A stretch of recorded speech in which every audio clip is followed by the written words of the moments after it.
Momo VI a dépêché Sabarouita à Nouakchott, juste après la 4e édition de la foire algérienne, qui s'est tenue dans la capitale mauritanienne. La 4e édition de la foire algérienne, qui s'est déroulée du 23 au 29 octobre à Nouakchott, a connu un succès retentissant. Son écho est parvenu à Rabat. Et cela a apparemment chatouillé les oreilles de Momo VI. Toute offensive économique ou politique, qui place l'Algérie à un rang de premier plan au niveau international, africain en particulier, contrarie le palais royal. Une réaction qui s'exacerbe lorsque les partenaires de l'Algérie sont concernés par la question sahraoui. C'est le cas de la Mauritanie, qui au même titre, est invitée à prendre part aux prochaines négociations entre le Maroc et le Front Polisario, les 5 et 6 décembre à Genève en tant que pays voisin. Le réchauffement des relations entre la Mauritanie et l'Algérie ne peut donc être vu d'un mauvais œil par notre voisin de l'Ouest, et le préoccuper. À tel point que Momo a dépêché Sabarouita à Nouakchott, moins d'une semaine après la clôture de la 4e édition de la foire algérienne, qui s'est tenue dans la capitale mauritanienne.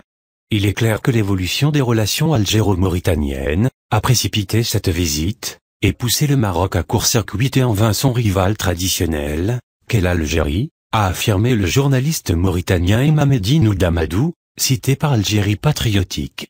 Le Maroc ne veut pas perdre la Mauritanie, car il ne veut pas que son alliance économique avec l'Algérie puisse se transformer en alliance politique, a-t-il souligné. Une manœuvre de la désespérance. Cela s'y apparente.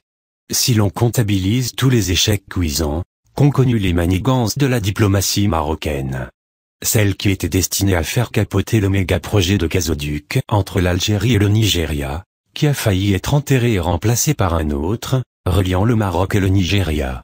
Alger et Abuja ont finalement décidé de le mener à terme, en passant par le Niger.